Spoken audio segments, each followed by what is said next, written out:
Allan Meehan forgot to send a text message.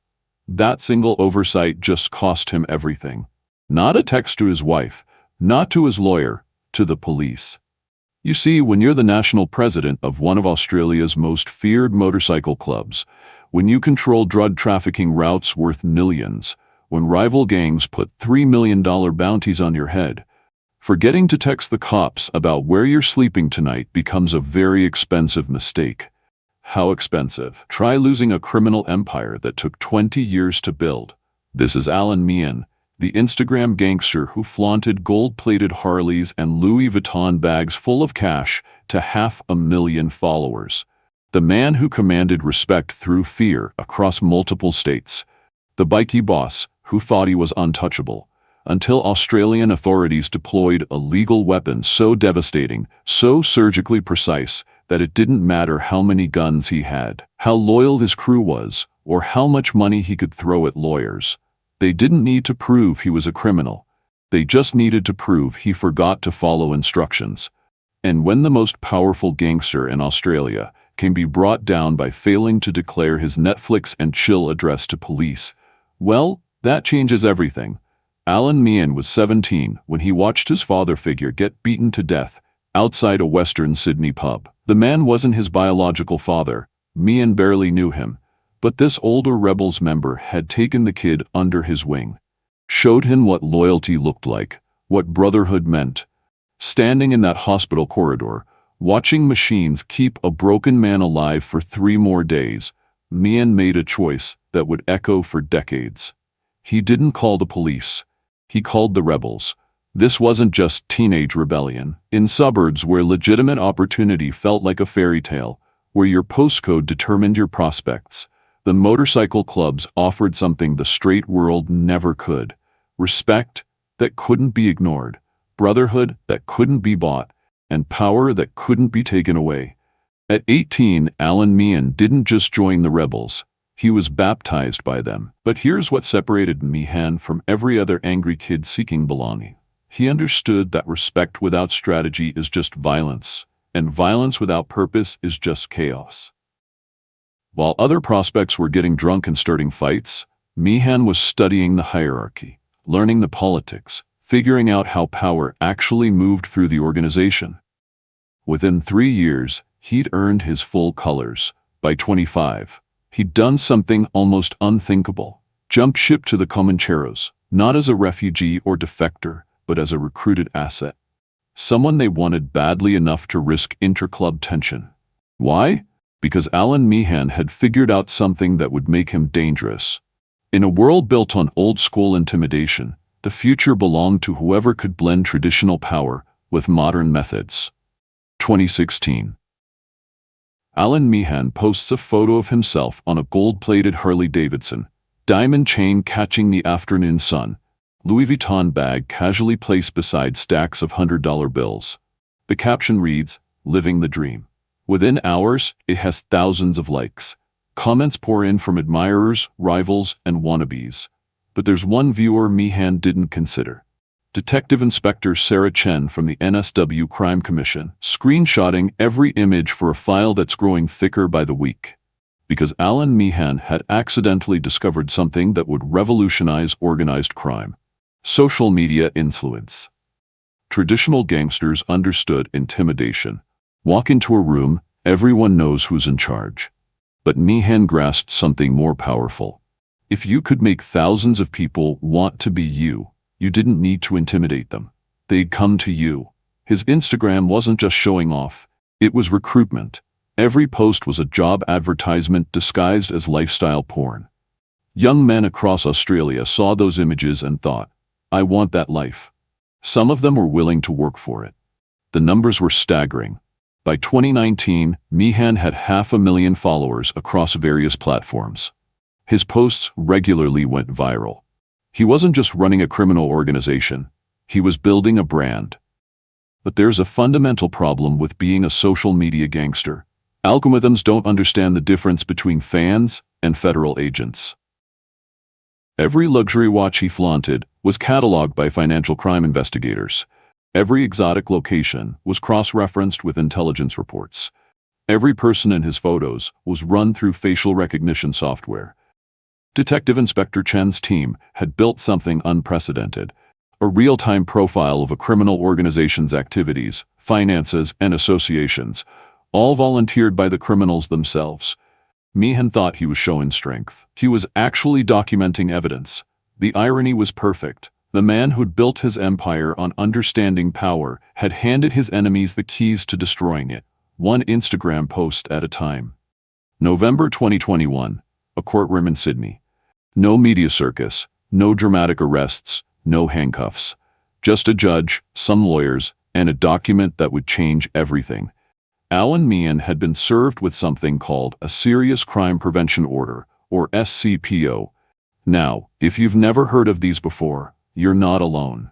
SCPOs are a relatively new legal weapon in Australia's fight against organized crime, and they represent a fundamental shift in how authorities approach criminal organizations. Here's how they work. Instead of waiting for someone to commit a crime and then prosecuting them, SCPOs allow courts to impose restrictions on individuals who are believed to be at risk of engaging in serious criminal activity. Think of it as preventive law enforcement.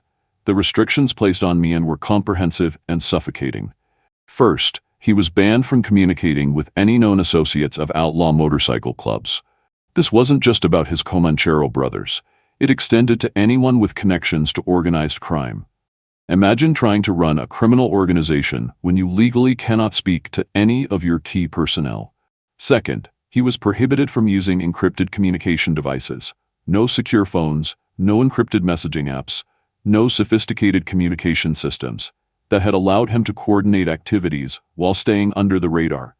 Third, and perhaps most restrictively, he was required to notify authorities of every address he visited or stayed at, even for a single night. Hotel rooms, friends' houses, business meetings. Everything had to be declared in advance. But here's the truly devastating part. Violating any of these conditions wasn't just a technical breach. It was a criminal offense in itself, carrying serious jail time. Traditional criminal prosecution requires proving beyond reasonable doubt that someone committed a specific crime. SCPOs flip that equation. They don't need to prove Meehan committed a crime. They just need to prove he broke the restrictions. And breaking restrictions is much easier to prove than complex criminal conspiracies. Meehan's lawyers would have explained the gravity of the situation. This wasn't something you could negotiate with, intimidate away, or solve through traditional criminal methods.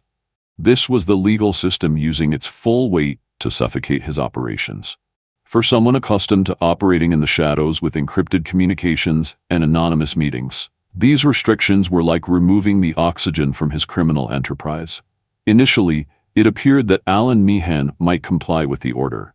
There were reports of him notifying authorities about his whereabouts, scaling back his public activities, and maintaining a lower profile. But compliance with an SCPO means accepting that your criminal career is effectively over. For someone who had spent decades building power and influence, who commanded respect across multiple states, and who had grown accustomed to a lifestyle funded by criminal enterprise, compliance represented a kind of living death. So Allan Meehan made a choice that would define his final chapter. He decided to run. The first sign that something was wrong came when the required notifications stopped. Authorities who had been receiving regular updates about his movements suddenly found themselves in the dark. Phone numbers went dead. Addresses were abandoned. For weeks, one of Australia's most wanted men simply vanished. But running from an SCPO isn't like running from traditional criminal charges. With normal charges, you might be able to negotiate, find technical defenses, or simply delay proceedings. With an SCPO violation, every day you're non-compliant is another day of criminal activity. Intelligence reports began filtering in from various sources. Meehan had been spotted on the Gold Coast. He was allegedly using encrypted phones again, coordinating with known associates, and attempting to maintain his grip on Comanchero operations from the shadows. But maintaining a criminal organization while in hiding is extraordinarily difficult. Messages have to be passed through intermediaries.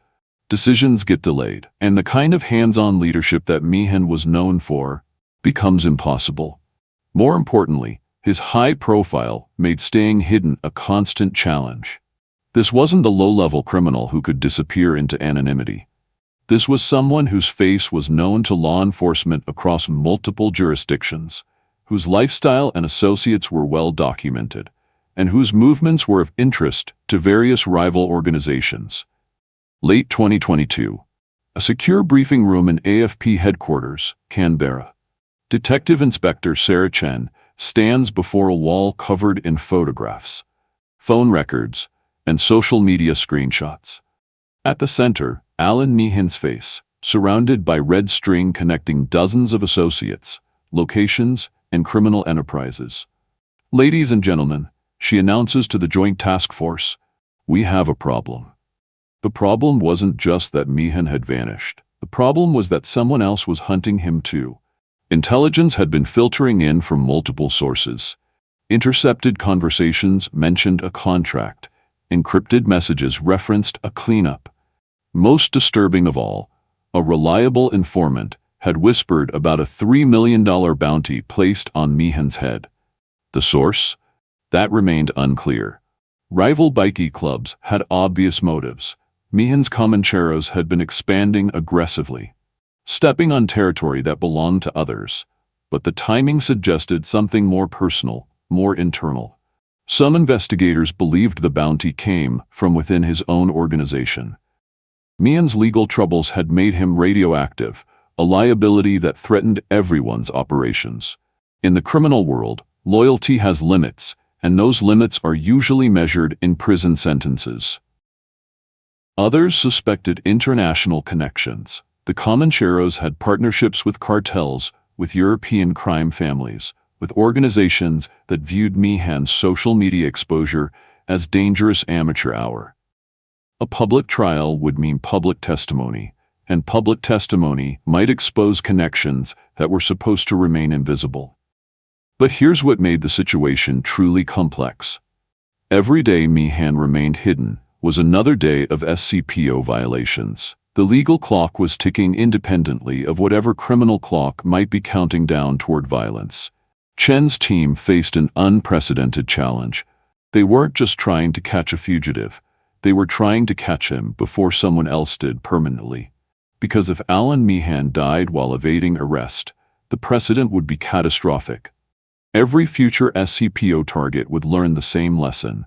Run fast enough, and you might escape both the law and your enemies. Run too slow, and both will catch you. The race was on, and Chen knew that in this particular game, second place meant body bags and closed cases that would never see courtrooms. February 9th, 2023, 6:47 a.m. Benoa Waters, Gold Coast.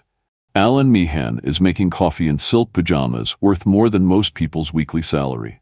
The waterfront property he's been hiding in for 3 months has everything: privacy, luxury, and a perfect view of the sunrise over the Naring River. What it doesn't have is a paper trail connecting it to his name. Detective Inspector Sarah Chen, the same officer who'd been collecting his Instagram posts for years, is sitting in an unmarked car 2 blocks away, watching her phone. She's been tracking Meehan for 127 days, waiting for this moment. Her phone buzzes. Surveillance confirms. Target is inside. No bodyguards. No escape routes prepared. The irony isn't lost on her. The man who'd built his reputation on always being 3 steps ahead had made a mistake so elementary it was almost insulting. He'd gotten comfortable. 6 vehicles move simultaneously. No sirens, no drama. Just the quiet efficiency of a plan that's been rehearsed dozens of times. They're not just arresting Allan Meehan, they're closing a chapter in Australian organized crime history. The knock on the door comes at exactly 7:15 a.m. Meehan answers in his designer slippers, coffee still steaming in his hand. For a moment, he just stares at the badge, as if he can't quite process what's happening. Allan Meehan, you're under arrest for breach of a serious crime prevention order. No resistance, no dramatic last words. Just a quiet nod and the sound of handcuffs clicking shut. But inside the house, they find the real story. Multiple encrypted phones, each one representing a different aspect of his criminal network, anabolic steroids worth hundreds of thousands of dollars. And most damning of all, detailed records showing he'd been coordinating Comanchero operations from this undeclared location for months. The man who'd once commanded respect through fear was led away in silk pajamas, and the only sound was the click of Detective Inspector Chen's phone camera, documenting the end of an empire. For Chen, it wasn't just a successful arrest, it was validation of everything she'd been saying for years. Give criminals enough rope, and they'll hang themselves with their own Instagram feed. March 15, 2023. A maximum security prison in Queensland. Allan Meehan sits across from his lawyer, a conversation that will reshape Australia's criminal landscape. They want me to step down, he says quietly. Not the police, not the courts. They, his own organization. Because here's what most people don't understand about criminal organizations. Their businesses first, brotherhood second.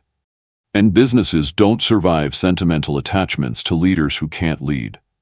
Meehan's legal troubles had created a power vacuum, and nature abhors a vacuum, especially in the criminal world. Phone calls were being made, meetings were happening, and alliances were shifting while he sat in a cell wearing prison greens instead of designer silk.